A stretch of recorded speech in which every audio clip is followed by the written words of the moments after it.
This episode is brought to you by Kia's first 3-row all-electric SUV, the Kia EV9, with available all-wheel drive and seating for up to 7 adults, with a 0 to 60 speed that thrills you 1 minute, and available reclining lounge seats that unwind you the next. Visit kia.com/EV9 to learn more. Ask your Kia dealer for availability. No system, no matter how advanced, can compensate for all driver error and or driving conditions. Always drive safely. Join me, 48 Hours correspondent Erin Moriarty, on my podcast, My Life of Crime, as I take on true crime investigations like no other. This season, I'm looking into the labyrinth of crime and secrets within families.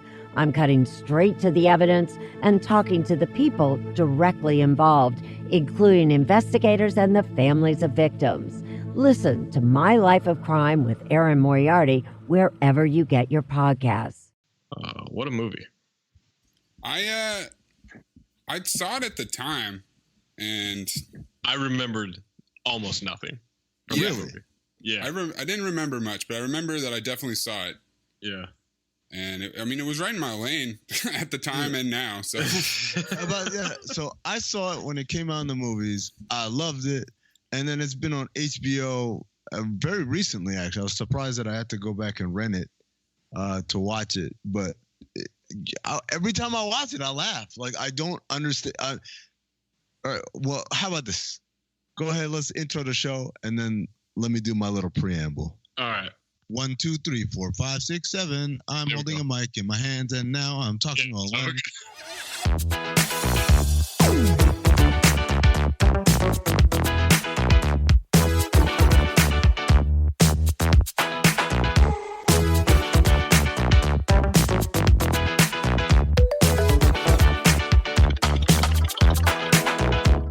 Well, it feels like you're trying to 8-mile this thing. But welcome to Cinephobe, the podcast where we break down the movies you're afraid to admit you love. I'm Zach Harper, joined by Amin Hassan. Anthony Mayes producing the show. The podcast we do about bad movies we don't think get enough respect. We've done Kangaroo Jack a Day USA. We've done Next. Amin gets to pick today's film. He went with the 2009 flop, Land of the Lost, starring Will Ferrell and Danny McBride, a recreation of the TV series that went on from 1974 to 1976. This tagline for this movie, right place, wrong time. That's kind of clever. That's a little clever. Made $68 million with a $100 million budget. That is why we call it a flop. So let's jump in. Amin, your preamble. Well, a couple of things. First of all, I'm shocked that the TV show was only on for 2 seasons, basically, 2 years.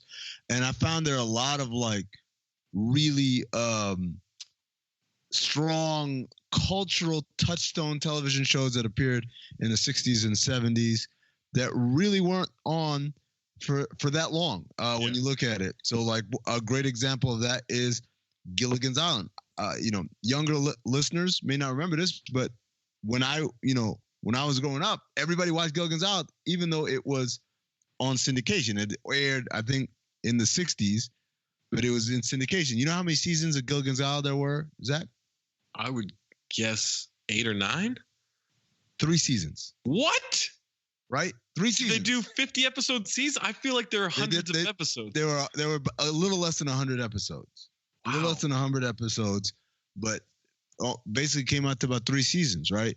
Same thing with the Flintstones, right? Everybody knows the Flintstones, right? You got Flintstones cereal, you got Flintstones vitamins, everybody knows Bam Bam, everybody knows Wilma. Flintstones, only 6 seasons. Only 6 seasons of the Flintstones. That's crazy. Wow. So Land of the Lost, not quite on the same level as those shows, but definitely growing up in the 80s, that came on all the time on the weekend on TV. Always on. Yeah. Always watched Land of the Lost or whatever. And so to hear it was only on for 2 seasons or 2 years basically is pretty shocking, but also kind of, for whatever reason, it's consistent with all the memorable shows of the 70s. They didn't last that long. So the movie, when it came out, this was obviously Will Ferrell was coming off a hot streak of movies that are, either he's the starring role or he's got kind of like a bit role, but they're bangers.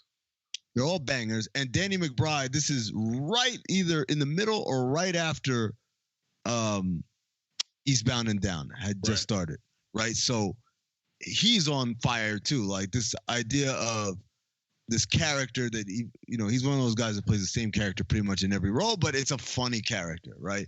I defy you to watch Eastbound and Down and not sit there, crack up laughing, especially the outtakes of the scene at Schaefer BMW. Oh my God, that is arguably the funniest outtakes of all time. Yes, yes. So all of these things conspired for a movie that, like May said, I'm like, okay, they can't go wrong. And so I watched this movie in the theater, and guess what? They didn't go wrong, man. I loved this movie when it came out. I thought it was hilarious and was like, oh, this is great. And I told people to go see it, and I didn't get quite the same reaction. And so I've watched it as recently as a few months ago, before obviously I rewatched it last night. And even a few months ago when I watched it on HBO, I was like, this is funny, man. And so I submit to you guys, the listeners and my co-host and producer, this is the first submission in the Cinephobe series where one of us legitimately thinks this is a good movie, right? Not good like, haha, it's so campy and no, you're hokey. you're legitimately behind this movie. 100%.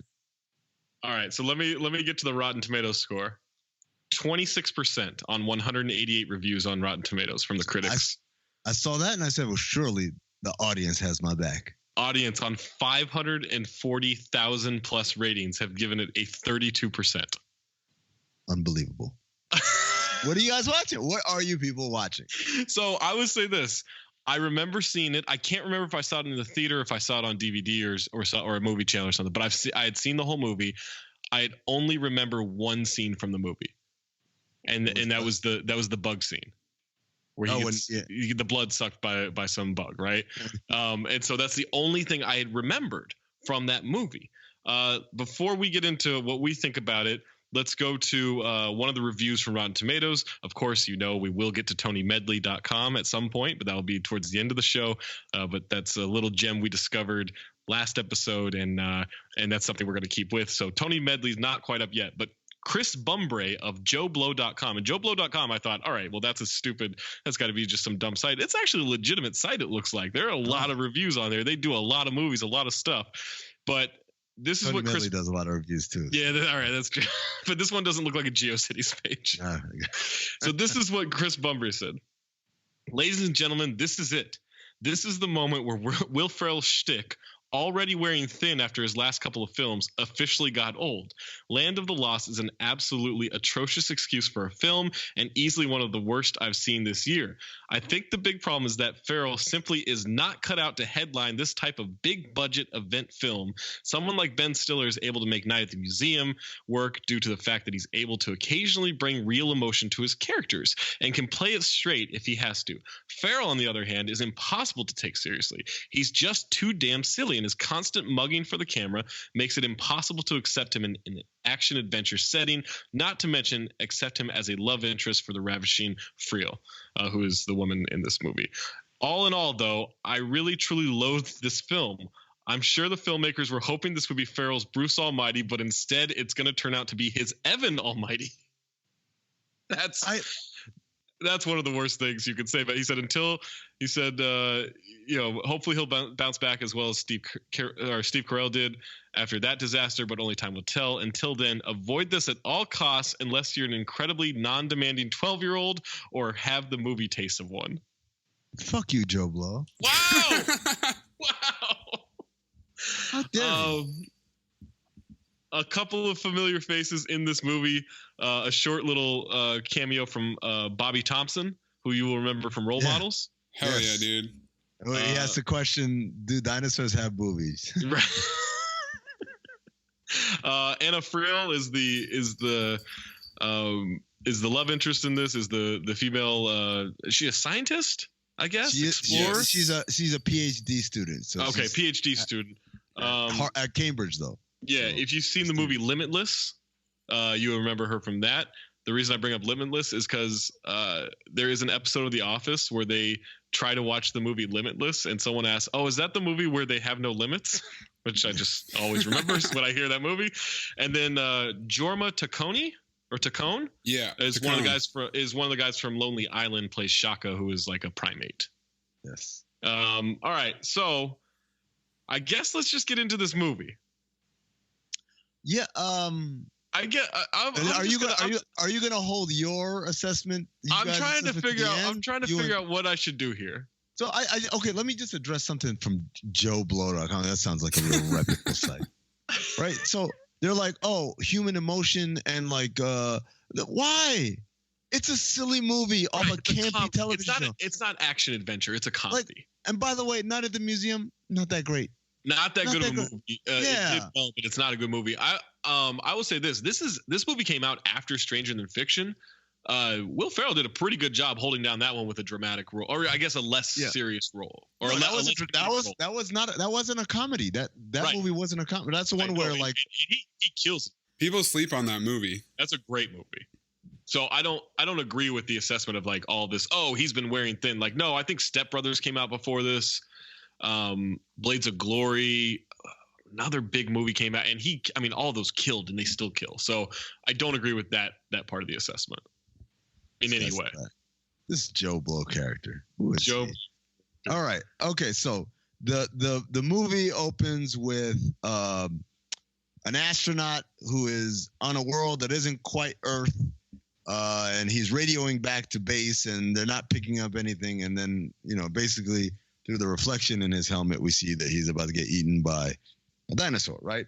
And then it cuts to Will Ferrell on the Today Show, which, by the way, I put a note in here. A lot of Me Too casualties in this movie. Yep, I had the same note. Right? Because, and maybe not necessarily Me Too, but like sexual deviancy issues. So you got Matt Lauer. He's being interviewed by Matt Lauer at the Today Show. Later on, there's a Jared from Subway reference as well. Yep. But anyways, the opening scene, like, sometimes all you got to do is see one scene. You're like, okay, I'm in, right? And that scene of him, that whole scene at the Today Show, starting with the awkward handshake attempt, where he's trying to shake Matt Lauer's hand, and Matt Lauer's just trying to intro him. And that whole exchange, right? He says, well, it's not to say modestly, it's our very future, Matt. It's the only real solution to solving this fossil fuel crisis we're experiencing, and it boils down to two simple words. Renewable biofuels. Close. Time warps. Time warps? Time warps. You're serious about this? I'm deadly serious. And the reason I laughed so loud last night at that is because it reminded me of an episode of Sports Nation I was on where we never used to talk about baseball on that show, right? Very rarely, right? And we treated it very derisively, right? But anyway, so there's a baseball topic that comes up. Michelle Beadle puts it out there. LZ says his piece. I say my piece. And then Marcellus says, see, this is why I'm always talking about this is what we need to save baseball. And he says, it comes down to one word, lasers. And me and Michelle, and he's dead serious, by the way. Me and Michelle look at each other, and I can't remember what I laughed at more. The idea that this is what I've always been talking about. Like, Marcellus, the first time I ever heard you talk about baseball. Or that his solution came down to very matter-of-factly, lasers. Lasers, right. So the time warps are close. Time warps. I fucking lost it, right? And so then he talks about I wouldn't have spent $50 million if I didn't believe in this. Right. Matt Lauer says, you spent $50 million of your own money? He says, God, no. Oh, that's adorable. No, I spent taxpayer money. Taxpayer money, right. His book is called My Other Car is a Time Machine, man. Come on. I will say this. My favorite line comes from this scene where Will Ferrell pulls out a pipe and Matt Lauer says, are you smoking? And Will Ferrell says, no, I'm making a balloon animal. On the time warp tip, fans of Cinephobe will remember that the closing line from Tony Medley's review of Next was, suffice it to say that I'm a big time warp movie fan, and this is a good one. Right. Put a pin in that. Put a pin in that. We're coming back to that later. Spoiler. I forgot all about that, by the way. So Will Ferrell plays Dr. Rick Marshall, and they by the way, he says as he storms off the set because because Matt Lauer questions the science behind. He questions the science behind it, and he reads criticism from Stephen Hawking. He said, "Who said that?" Stephen Hawking. And then Will Ferrell angrily takes off his mic, says this interview is over, storms off the set. Matt Lauer says, "That was my guest, Dr. Rick Marshall." And off camera, but ambient noise. It's not on a mic. You can hear Will Ferrell say, "You goddamn right it was." Yo, this movie's great, man. What are y'all talking about? Oh. There is a fight, right? Doesn't he come running back? Yeah, he comes running back and tries to swing on Lauer. Gets tackled by security. So then we fast forward to 3 years later. Dr. Rick Marshall has invented the tachyon amplifier, which allows you to travel sideways in time where past, present, and future all meet. So he's given this presentation. They turn the lights on. He's in a classroom. He's in like a grade school. Yeah. To give you an idea. Hold on, Zach. He is at the La Brea Tar Pits, and he's giving a tour. Oh, that's what it is, right? To a class that is coming to visit. Yes, right, that's what it is. Yes. Is that worse than teaching science to elementary school children? 100%. 100%. Yeah, 100%. No one goes to the Tar Pits here. No one goes. This is where Holly Cantrell, who is played by Anna Friel, comes in, and she wants to basically talk to him about his invention, because she has a fossil, right? Essentially, she has a fossil that is an imprint of Will Ferrell's lighter that says Big Cat on it. Well, it's an imprint of a lighter that Will Ferrell then realizes is his lighter. Right, exactly. And she says, if your science doesn't exist, then how does this fossil exist with clearly the imprint of a lighter? And the fossil is hundreds of millions of years old. So, all right. So when he's at the La Brea Tar Pits, he's talking to the kids in the class, Holly comes in and trying to convince him that his science is not bunk, that he should, keep with this, and it's got merit to it. And he says, chasing that theory got me laughed out of mainstream science and landed me here at the La Brea Tar Pits. And you know what? I don't have anyone to blame but myself, because as they say, if you don't make it, it's your own damn fault. And there's a motivational poster on the wall of a pole vaulter, and it says that line: "If you don't make it, it's your own damn fault." So we get to the point where he's finished this amplifier, but he's never tested it out. Right. This is the scene after he's gone into a food coma, by the way.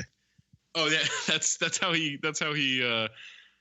he copes with this fall from grace, I guess. By the way, I stopped taking notes right around like here, because I realized every scene would have 700 notes, because I love this movie so much. Okay. So right. I'm gonna let you guide us, and I'll chime in when I can with observations. So they this is when the Jared from Subway reference gets made, is when he's in this food coma talking about all the places he's gone to. He's like, I'm just gonna get a quick bite, and then I ended up at Arby's, and I ended up at Burger King and Del Taco. God, I can't remember the Jared from Subway line, but it was one. He says a cardboard cutout. He's found himself like babbling to a cardboard cutout of Jared from Subway. Right, that's what it was. So she essentially convinces him that they need to test out this machine, which plays show tunes. Yeah, it plays a chorus line. Plays chorus line, right? Yeah. When it's operating, and so they essentially have to drive to the desert, to Devil's Canyon Cave, which is where Danny McBride works he runs a gift shop there. Yeah, they sell fireworks and Roman candles and stuff like that. But there's also a lot of the Mexican vasectomy is the name of one of his fireworks. That's a good one. So, little trivia fact: the road they're driving on is the same road used at the end of 7. Oh, how about that? Oh. I found that fascinating. There you go. That is pretty interesting. By the way, one of the trinkets he sells in the gift shop is a mug that he calls the perfect woman, big old boobies, no head. Right. So that is yes, it is a mug that looks like a pair of breasts, basically. Yeah. So that is essentially Danny McBride's character, as you would expect Danny McBride's character to be. He plays Will Stanton. In this Devil's Canyon cave, there's this little stream where they go through, and it's like a little tour that Danny McBride will take you on. And there's like a moment where a body will scare you, or it's a really hokey kind of just tourist trap that isn't actually that good. By the way, Zach, just to clarify, it's not actually a stream. It's a runoff from the nearby soap factory, right down the street. But it looks like a stream into, kind of like if you've ever seen one of those tunnel of love type things at amusement parks. It's like that, but instead of love, it's supposed to be creepy. With the like Zach said, the creepy lizard man body. Oh, yeah. Watch out, he's gonna get you and stuff like that. Also, one of my favorite lines here.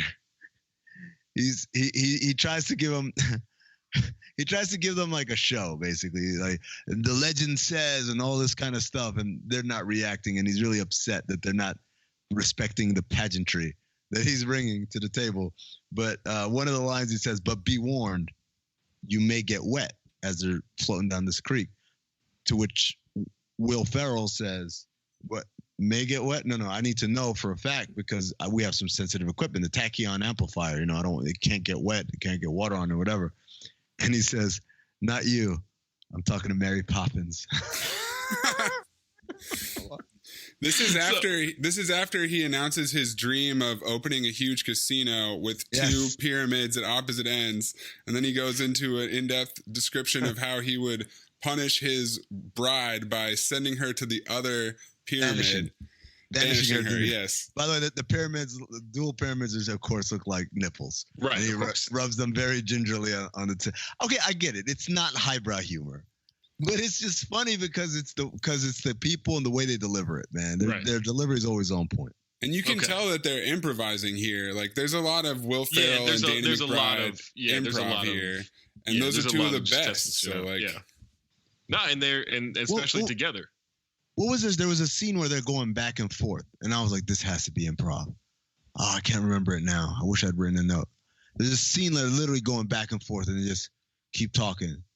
We'll probably get to it. I mean, I would imagine. I think I have an idea which one it is, but we'll get there. So the reason they're at the Devil's Canyon cave is because that's where all these readings are coming up biggest, right? Like that's where they think that these portals are for this moving through time, these time warps, right? Well, that's where she found the fossil. Oh, that's where she found the fossil, right? And they're getting readings off of this equipment that oh my God, these readings are so incredible. And so he turns on the machine in the runoff stream in the cave, and that's when things go sideways. That's when they all of a sudden they are in this time warp. They fall down this essentially this waterfall that actually isn't there. It's only there in the portal, and they go into this other plane of existence where they're in the desert. There's a Viking ship. There are multiple moons off in the horizon. There's a Cessna plane. Like there's all kinds of stuff there that wouldn't make sense being together. And immediately they run into some primates. Two of them are trying to kill Shaka, who we learn later. Shaka is this primate. They kind of shoo away. They shoo away these primates by showing the lighter, right? Yeah. It's like, oh no, I know how to handle this. I'll show them these primates fire. I can control fire. And he drops the lighter. The primates grab the lighter, and I think Danny McBride says, "Good job." He's like, "Good job. You just gave them the power of fire," or something along those lines. Like there's a lot. There's a recurring theme within this of Rick Marshall showing how smart he is, and then it backfires almost immediately every time. And so as they are meeting Shaka, Shaka is a primate. And so Holly is trying to say my name is Holly, like your name. And so she's putting her hand on her chest as she does that. So then when Shaka tries to give its name, he grabs her breasts. Yes. Once again, the Me Too movement. Gingerly, though. Gingerly, right, yes. Because she's doing the me, Holly, you, Chaka, right. And she touches her chest when she says me, and then she reaches out to him when she says you. And so he reaches out to her breast, squeezes, and says, Holly. And she very nicely, kind of without breaking eye contact, takes his hand off her breast, puts it down, says, and it's you. And then he says, touches his own chest, says, me, Chaka, and then reaches back out, grabs her breast again, and says, Holly. And at which point, Danny McBride reaches over and grabs her breast too and says, my name is Will. Right. Which she just like very calmly moves his hand away. So they're trying to treat Shaka's ankle. Oh, hold on. You got to explain the way Will Ferrell introduces himself. He says, Chaka, my name is Dr. Rick Marshall. Dr. Rick Marshall. Now let's take a look at your ankle. Now I must warn you, Chaka, even though I am a doctor, I do not have a medical. He goes into, but he says it with the kind of tone and slow cadence of someone trying to explain something to someone who doesn't speak this language. Right. But it's so complicated. It's just and full of like facts that don't matter right now. Why are you telling me you're a doctor, man? So as they're trying to treat this ankle, a sand pit basically a quicksand that just drops them into this area with all these bones, like just these skeletons and bones and everything. And they're on this pile of bones, and they get trapped in a tree, which has these vines, comes down and like wraps up their ankles, pulls them up by their ankles. And all of a sudden they are now just prey for a T-Rex, that comes in. And they manage to swing and they break free. They run away from the T-Rex. And this is when you get a sense of where this land is. Not just that it's a T-Rex, but this T-Rex can think. This T-Rex knows insults because they run away from it. They cross this like little makeshift bridge, which Shaka tries to break off before they actually get to cross it too. So kind of tries to leave them by themselves, but they make it across. The T-Rex kind of feels it out a little bit and doesn't think it's safe, so it starts to walk away defeated. And that's when Will Ferrell starts saying like, "Oh, well, you know, T-Rex have the brain the size of a walnut. Like he can't figure this out. He's too dumb." And he does deliver a line which I thought terrible depth perception as well. Yeah, terrible depth perception and the brain of a walnut. And he delivers this line. He says, "Forget about the Polish. It's the T-Rexes that are the real dummies of the world." And the T-Rex hears him. T-Rex turns around, hears him, jumps over the canyon. Chases them. They eventually seek refuge in a cave. Right. Yeah, and T-Rex can't reach them. At which point, Danny McBride says, "Is he gone?" And I say, "Yeah." And he says, "Pussy." Come on, man. Y'all like, come on. Y'all, you would laugh. No one's laughing at that, man. Oh my God. So while they're kind of seeking refuge in this cave, they further get deeper into Chaka, connecting and bonding with him. Right. And Chaka grabs and hugs Will Ferrell's leg because he saved him. And Holly explains because I guess she has experience. I don't know why. But anyway, she becomes a de facto translator and says Chaka is showing gratitude to you as his protector and his master. And Will Ferrell's response is, "I will honor your customs and you may serve me. In return, I will be a fair but very strict master."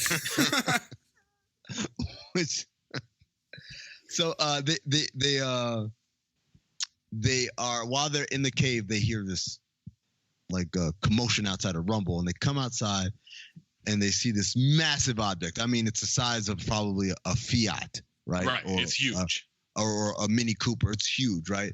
And they're saying, "What the hell is that?"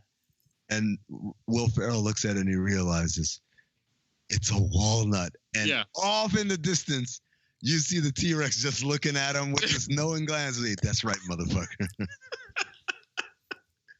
This movie's tremendous. Whoa. Then they go to sleep. Dr. Rick Marshall has a premonition of this alien saying to save him, and they decides like he's gotta run off to find him, right? Like, I gotta find this. This is the key to everything. Enoch the Altrusion, right? So as they find like kind of this, I don't know if courtyard is the right way, this kind of open area within these rock formations, there's this giant like mirrored crystal, right, that's vibrating, and so they're singing "Do You Believe in Life After Love" to sound like this is my favorite part of the movie, I think, when Will says, when Danny McBride's character says, maybe this is where our ancient ancestors hosted the Latin Grammys. That's a great line. And then they launch into the Cher, and it's like just a giant auto-tune machine. Right, it's just a giant auto-tune machine. Finally, something cool, huh? Well, no reaction.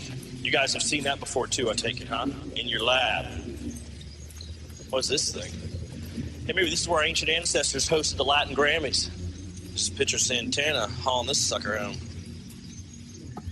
Ooh, it vibrates. I wouldn't touch that, all right? Do you believe in love after love? That is so dumb and childish. Do you believe in love after love? Will you please be quiet? Dr. Marshall needs silence. I can feel something inside me say, I really don't think it's strong enough. Wow. Yeah, I really feel it in my forearms. Yeah, usually you have to pay for something like this. Oh, gosh. And then he tells Hollywood, he goes, Holly, you should sit on this. once again, just going for a certain brand of humor. Have you ever seen any Danny McBride vehicle and said, it didn't do it for me? No. I mean, Danny McBride's one of my favorites. Oh, wait, hold on. What's that fucking Hawaii? Is that the name of the movie where Emma Stone plays a Asian woman? Aloha. There it is. I haven't seen that. That one's real bad. Real bad. Okay. Oh, okay. But they're being attacked by these aliens that look similar to the premonition he had. It turns out they're called the Sleestaks. As they're being surrounded, they realize that with Holly's belt, the reflection off her belt buckle, it can hit certain things, and then it hits back at the crystal and opens this door on the crystal that they're able to escape from. And this is where they find Enoch the Altrusion. This is where I put they have to find an amplifier to do something. I kind of fell asleep and wasn't paying attention. That's what I wrote my notes. So the basic gist of it is Enoch tells them that shows them this video holographic recording of this other guy whose name escapes me. Zarn.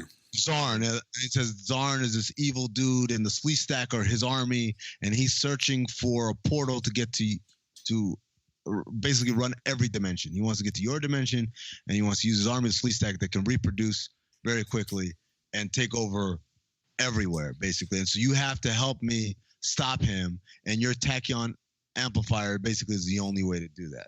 Right, but they have to find a way to essentially power this thing again, right? Yeah, using a tachyon amplifier. Right. So the crystals alone aren't strong enough, I guess. So they know that dinosaurs are out there. Will Ferrell has gathered a giant jug of dinosaur urine. Wait, hold on. We're skipping ahead here. Wait, what do I skip? So Enoch has seen his Today Show appearance, which I love. That's right. Yeah. He's familiar with Dr. Rick Marshall from his Today Show appearance. And then the other thing is that Will, before they are talking to Enoch, he says, "Never trust a dude in a tunic." Yes, I have that note. Yeah, right. It says, "A little rule I live by: never trust a dude in a tunic." And Rick Marshall says, "You live by that rule?" And Will doesn't miss a beat. He says, "Yes, and it's never let me down." Like, he says it with such conviction. Such conviction. Right. So now they've got to go find the stuff. Yeah, that's good. And then the dinosaur urine. Yeah, the whole scene with the dinosaur urine. So now Will Ferrell is just dousing himself. Really pouring it on thick with this dinosaur urine as the other two watch him. And it starts burning his eyes. And his solution is, oh, maybe I need to pour more on. Perhaps a second dose will reduce the effects. Everything he says, he tries to say like kind of in a scientific hypothesis style of format, right? Perhaps a second dose will reduce the effects. And then he pours it some more. And then he said, wait, what does he say? He says, you got to drink some too. Let it get into the bloodstream. Yeah. And I think this was the scene you were talking about, Amin, where they were clearly riffing, because Will says, wait. How did you get the hadrosaur urine? And he asked him if he was standing under a dino dong with a bucket. Yeah, and he began to explain how he got it. But it was just, it was like you could tell as they're going back and forth. Yeah, he kept doing something like, it's not important how I got it, right? Like he kept kind of That's like how he started it, yeah. And then he's like, while you've been standing around, like I've been out here doing research. That's what he so it's the dinosaurs immediately notice him. Right, like the dinosaur urine didn't help. An ice cream truck gets dropped into the dimension, and this ice cream. I did like this. This guy who's like manning the ice cream truck is trying to like throw ice cream at all these attacking raptors, and they some are eating the ice cream and some just rip him apart. Yeah, some rip him apart, and then the T-Rex and the female T-Rex come out and kind of disrupt everything. And that's when Will Ferrell's hypothesis of, oh, maybe the dinosaur urine will mask us, clearly does not work, because now they're chasing Will Ferrell throughout. At which point, Danny McBride yells out to, this is the scene, by the way, when I first suggested we watch this movie, Zach said, all I can remember is the bug bite scene.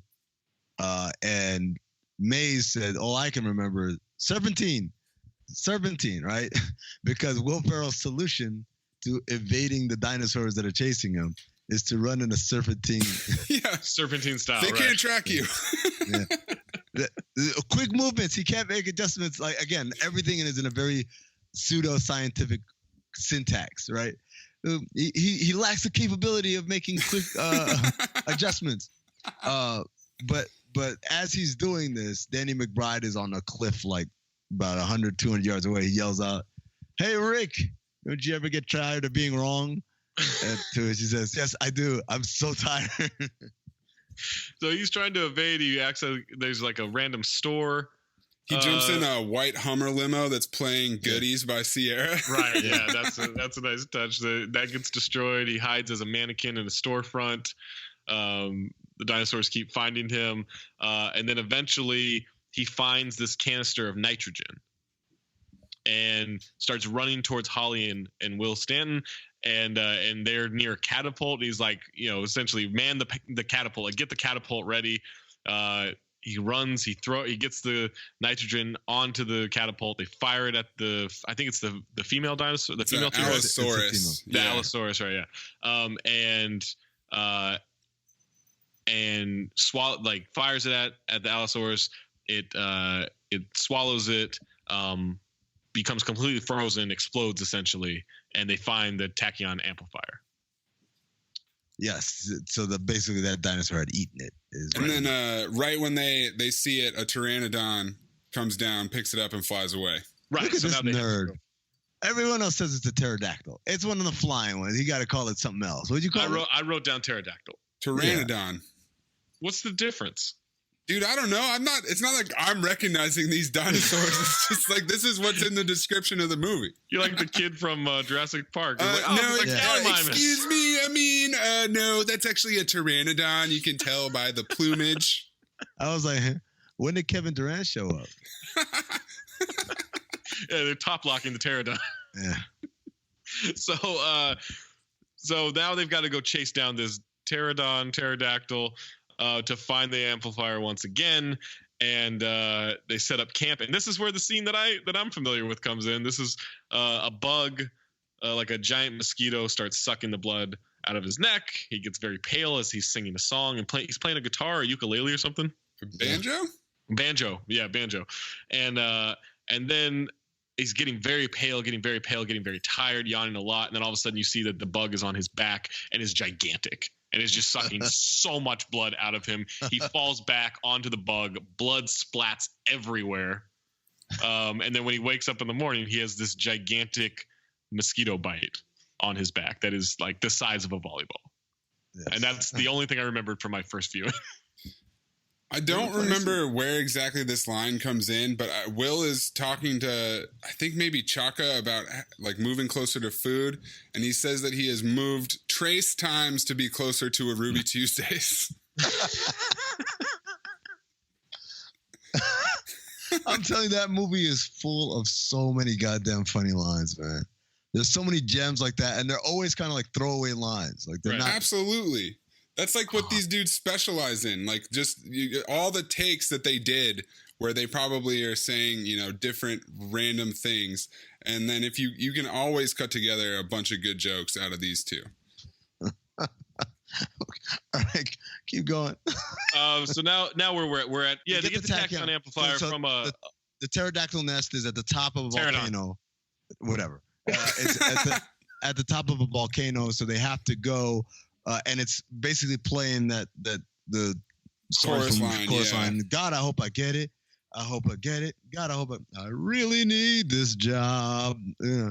So that's playing. But when Will picks up, or when Dr. Rick Marshall picks up tachyon meter, the music stops and all the eggs start to hatch.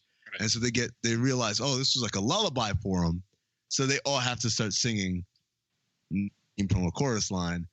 At which point Chaka, who by the way all along has communicated with a voice like this, Chaka, like just grunts and a very squeaky, high pitched voice, limited vocabulary, right? Just Chaka is pretty much all he says. And then all of a sudden he starts belting out this song with full clarity, and I mean he could be on Broadway. I really need this job. So that calms the pterodons down.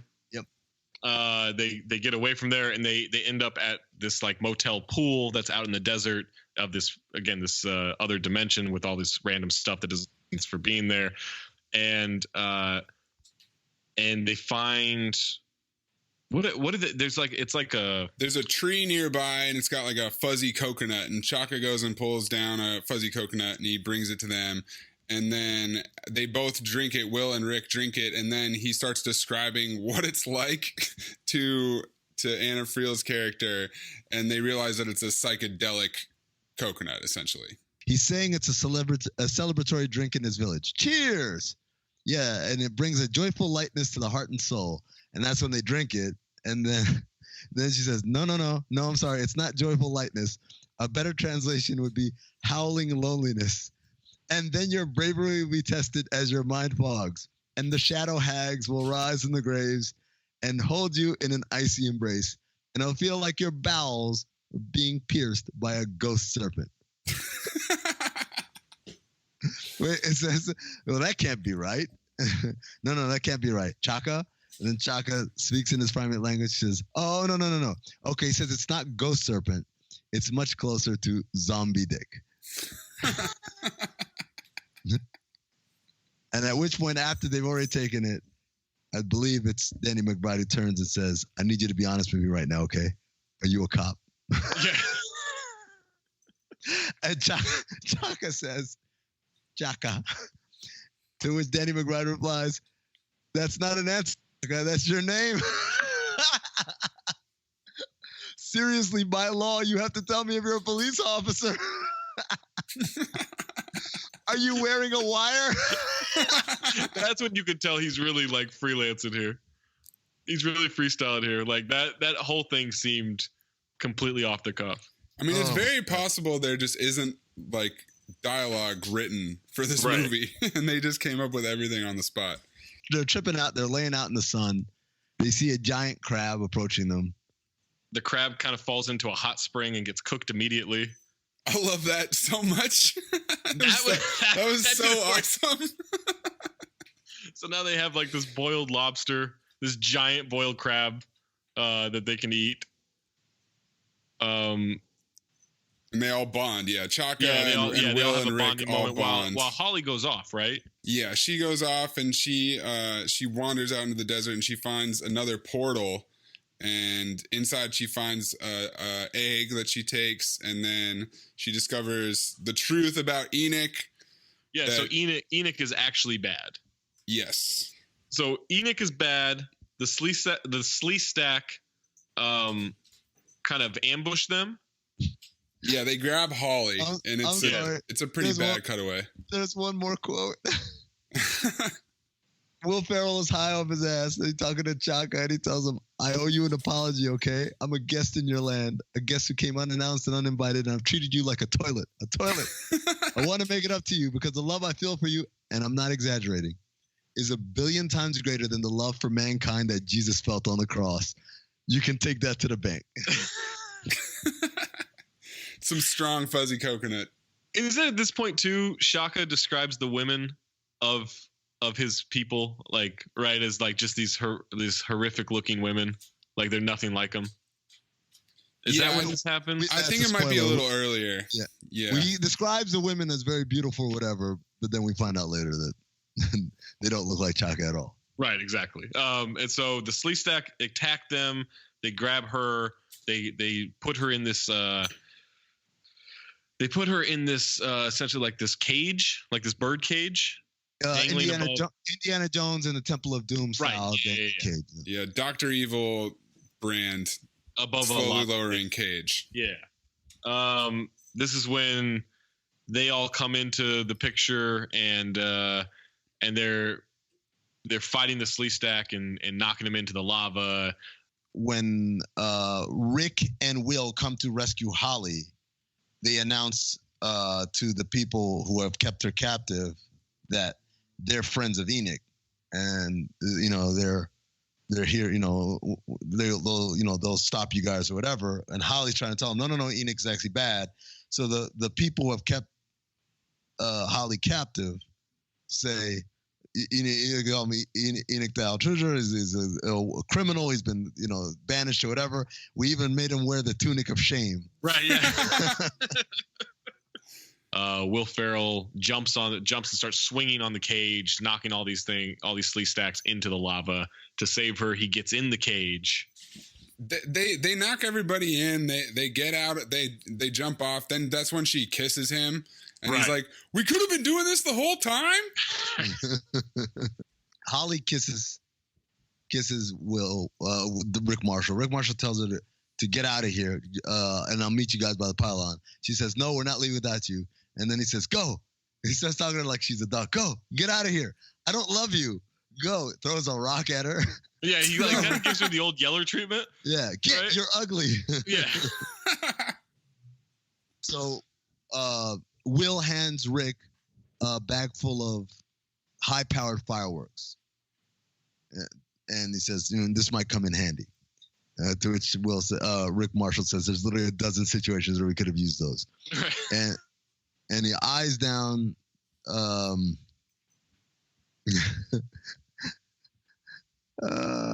this is where Danny McBride says, "Thicker thin, I'll follow you into battle at any time. You hear me? Absolutely any time." And so Will Ferrell says, "Okay, how about now?"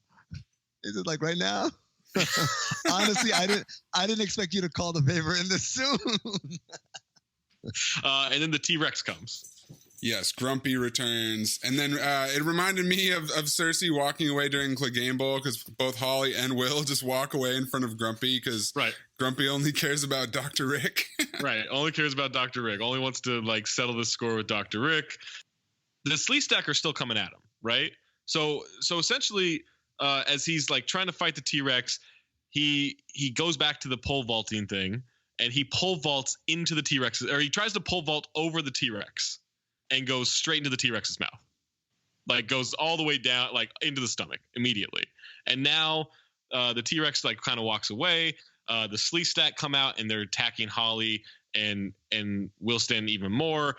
Yeah, let me ask you guys: better callback, the "It's Your Own Damn Vault" callback, or the Tunic callback? Tunic. Yeah, Tunic for sure. Yeah. She's kicking ass. She's using her belt or something. She's kicking ass for the Slee Stack. Danny McBride comes in with Shaka using a battering ram, and then out of nowhere, Will Ferrell comes back into the picture, riding the T-Rex into battle. The T-Rex just destroys all of these Sleestack and saves the day. And they're all these like it basically looks like Will Ferrell's clothes are covered in shit.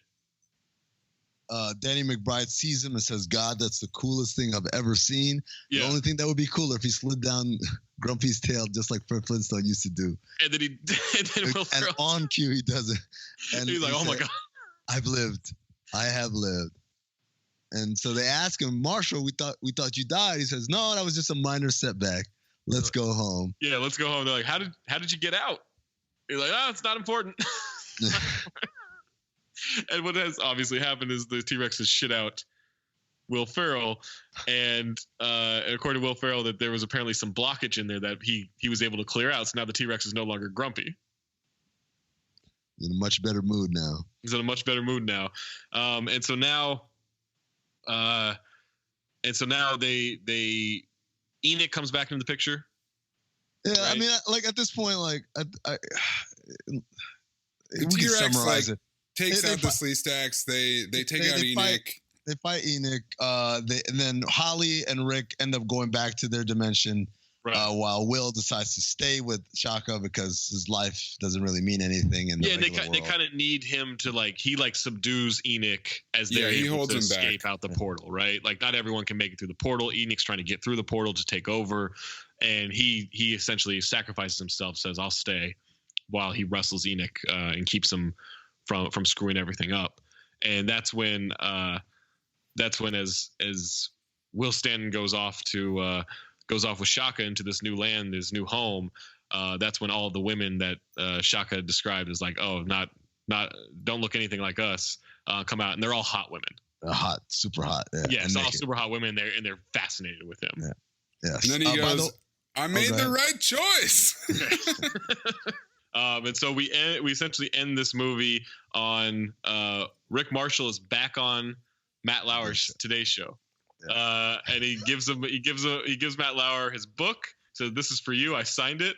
And he says, you're supposed to say the title and the publisher. And Matt Lauer says, that's not going to happen. And he says, just say it. He says, no. He says, just say the damn title. Fine. He puts the book up to the audience and it says, Matt Lauer Can Suck It by Dr. Rick Marshall. It's funny. Your lawyer didn't even object. We asked him and he said, yeah, go for it. Go ahead. He's like, son of a bitch. And then Matt Lauer attacks Will Ferrell. Yeah, I love when they just cut to him for the first time and he's just already got the pipe out in his mouth. Right. Yeah, he's already got the pipe. I'm allowed. I asked. So I guess my question to you guys. So let me start slow. First of all, favorite line from this movie. My favorite line was the balloon animal one. That legitimately made me laugh out loud. Well, are you smoking? No, I'm making a balloon animal here. But you can't smoke in the studio. Okay, no one told me that. It's a real toss-up between maybe this is where our ancient ancestors hosted the Latin Grammys. That's a great line. And Trace Time. I've moved Trace Times to be closer to a Ruby Tuesday. Those are my two. What about you? The Latin Grammys line. Yeah, that's just unbelievable. That's such a great call. Oh, that's such a great call. And also followed by Holly. Maybe you should sit on this, right? Right. Okay, so what do you want to do? You guys want to reveal your review, or do we want to go to Tony Medley? Well, one quick thing. So there was a mid-credits teaser to this movie, which is just unbelievable. Yes, there was, yeah. And the egg that Holly brings back turns out to be a Sleestack egg, not a dinosaur egg as she intended. And it reminded me of the end of that first terrible Godzilla movie from 1998. Where at the end of that movie, all the eggs hatch. The Madison Square Garden one? Yeah, and it's the cliffhanger for the sequel that never came. That's a whole category to itself. Because I thought of the Planet of the Apes movie with Tim Roth and Mark Wahlberg. And at the end of it, Mark Wahlberg thinks he's back home sweet home on regular Earth because he's at the Lincoln Memorial Monument or whatever. But then the cops show up and all the cops are apes. Yeah, and he turns around and he realizes it's not Lincoln. Yeah, Abe Lincoln is actually Ape Lincoln. Abraham Lincoln. Yeah. Let's go Tony Medley. Okay. Hit me. Tony Medley gave it a 3 out of 10. Oh, come on, Tony. Opening sentence. I kept thinking that this movie was the equivalent of a succubus slowly sucking out my intellect with each succeeding scene. As I sat there in awe at the sheer inanity of the script, In story, I could feel myself descending to the intellectual level of the creature sitting next to me, dressed in tattered jeans, scuffed sneakers, laughing uproariously at each and every appearance of Will Ferrell, who plays the lead character, Dr. Rick Marshall. He closes it with, Ferrell and his buddies have created so many ridiculous films masqueraded as comedy that they have influenced a Pavlovian reaction in people like the guy next to me, so that they actually induce real laughter, reacting to things that aren't even the slightest bit funny. Clap your hands and they'll laugh. Apparently appealing to the intellectual level of a dog is a moneymaker in today's Hollywood. I love those jeans. Just the condescension from Tony Medley in this review. It's like, you gave Next an 8 out of 10, my guy. I know. That is. What are you doing? He just doesn't like to laugh. I don't think Tony Medley likes to laugh. He also body shames Will Ferrell. Hard, yeah, definitely. Ferrell has been worse. I have to give it to the guy, though. He's got an old man's body with middle-aged spread. When he strips off his shirt, he looks as if he's worn out. If he has a worn-out Michelin under his skin around his waist, but he still takes it off and flashes his upper torso. It's a disgusting thing to see, but no worse than sitting through this, even if you aren't next to a guffawing imbecile. Whoa, he just keeps going at the guy. Tony Medley killing this dude. To be fair, when Will Ferrell took his shirt off, I think Old School would probably be the first time he took his shirt off in a movie. I was kind of wondering what was going on with his stomach, but he's basically gets his shirt off in just about every movie, so it doesn't bother me anymore. Right? Yeah, I think that's fair. All right, so phobe or file? Dude, obviously, my answer, super file, man. I gotta big say, time. I'm going phobe. Wow! I've said this. I enjoyed discussing it with you two way more than I enjoyed watching it. Come on, damn! You weren't sitting there laughing the whole time. I honestly was not. I did there were a few lines. So what I liked about it was I thought just the little riffing here and there, the thing like the comment off mic on the Today Show, all this stuff. Like I was like, okay, this is fun. Like these parts are funny, but I felt like all the main attempts at humor just weren't funny. And I thought it was just a weak vehicle to get a couple of one-liners in. I mean, I don't know what you guys are looking for. I get it. It's not, Lawrence of Arabia or whatever. But I didn't want Lawrence of Arabia. I just wanted something funnier because this is the least funny thing they've ever done. No. Together? What have they been in together? I'm gonna guess. Hold on, let me do list. Danny McBride, Will Ferrell. I mean, it's mostly just like cameos with each other. They haven't made front to back movies with each other that much. So it's kind of hard to stack that up. What I wanted to say was, okay, so let's get to what's really actually bad about this movie. The overall plot is not very good. They travel into this land of the lost. They lose the device. They have to get the device back. They come back. That's not crazy interesting. And I don't need a great plot, but it's that's the skeleton, right? So it's not super compelling. The female character is completely redundant. Hold on. What's the plot for Anchorman? He's an Anchorman. No, totally. I mean, I'm just trying to say what if you were to criticize this movie, how would you approach it, right? You'd approach it with the plot, nothing happens. Okay, that's fine. They go to this place, they come back. That's fine. Then the female character is completely irrelevant. They don't set her up to be funny at all. She can speak to Chaka, which they don't really explain. She's a straight woman. Man. Sure, yeah. But and then it's just extremely misogynistic, and of course she falls in love with Will Ferrell. You talked about the Me Too aging of this movie; it just doesn't stack up, right? Okay, so that's another one. Hold on, let me counterpoint. Yeah, she's clearly the smartest person out of all of them. Clearly, sure, right, and actually accomplished, as opposed to Rick Marshall, who is a bumbling idiot who thinks he's smart, right? So here's my issue with I think that the bumbling idiot part of Rick Marshall's character just wasn't funny. You don't like that? How you didn't like? Hold on, you didn't like My eyes are singing. Perhaps a second dose will. That's will funny. reduce That's funny, but like that's bumbling idiot, man. no, but that's like one time it hit for me. The brain the size of a walnut. The only part of that was funny was The Polish? the line about the Polish. Yeah, right, come on, man. To me, it felt like a poor attempt to make a kids movie that also adults could like. Yes, okay. So that would be my criticism. So like you got to pick one because they didn't do the hybrid well. It would have been better served being a rated R movie, allowing them to drop F-bombs and go all the way. Yeah, 100%. Or just be a straight kids movie. So I think that awkwardness of not knowing where it was going just held it back from being overtly funny to me.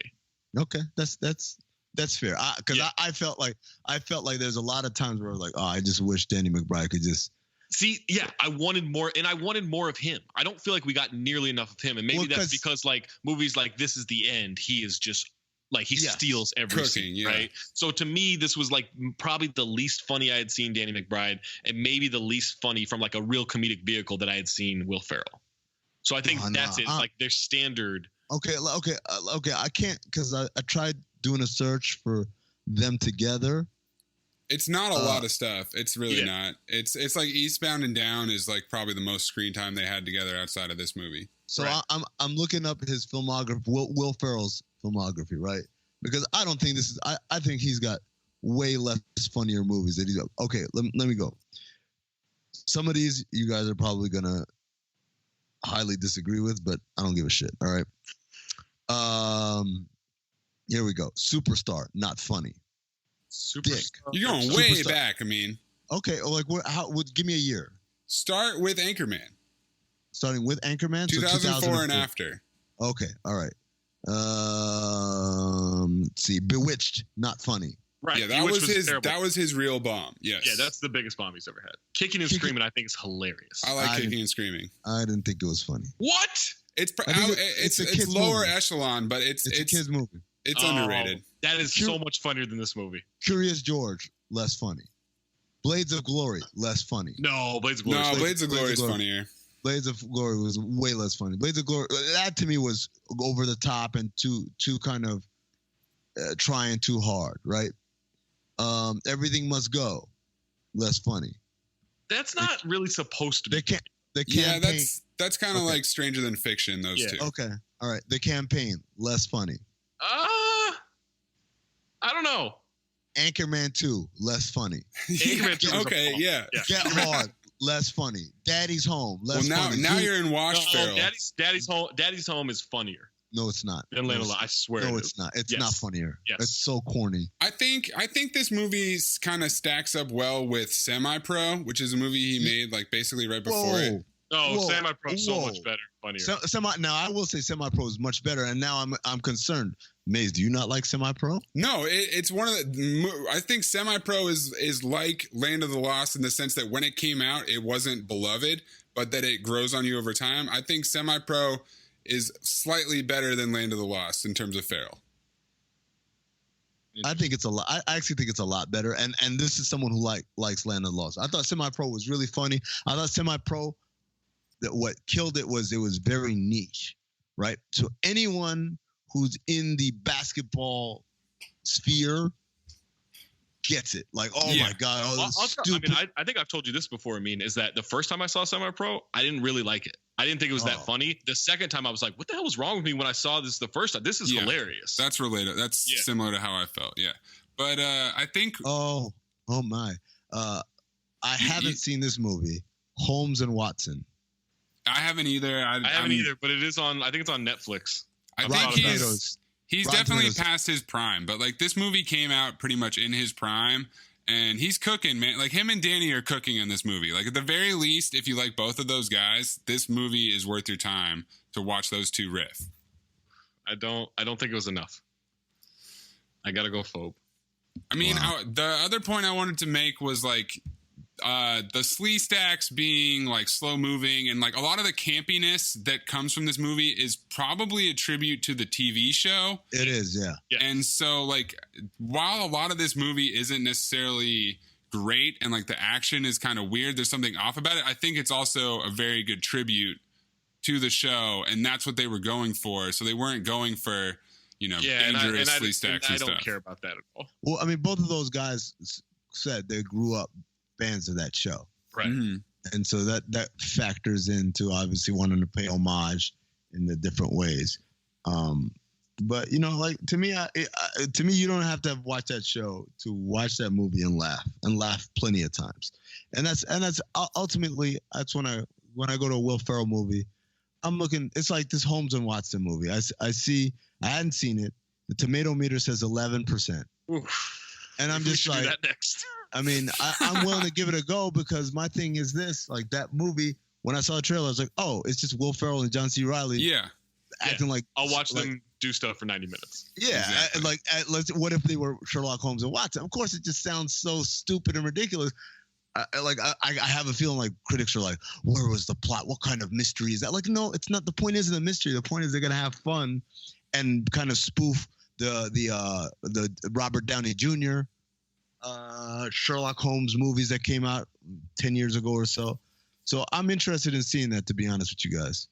Yeah, I actually wouldn't mind doing that for next week because I Let think me it's ask on you Netflix. guys, what did you think of the effects in the movie, Zach? It's pretty bad.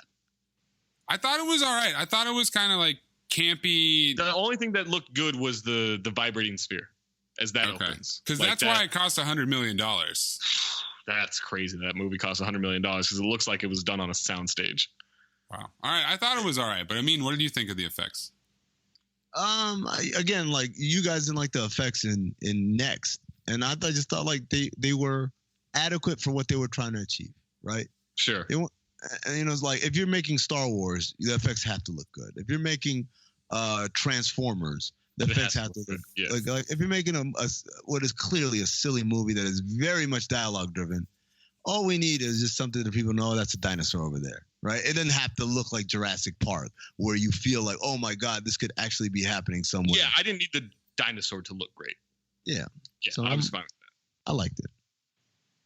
All right, that's going to do it for Cinephobe. Thanks for subscribing to the Patreon. Drop your suggestions in your comments for future movies in the Discord, and let us know what you want us to watch next.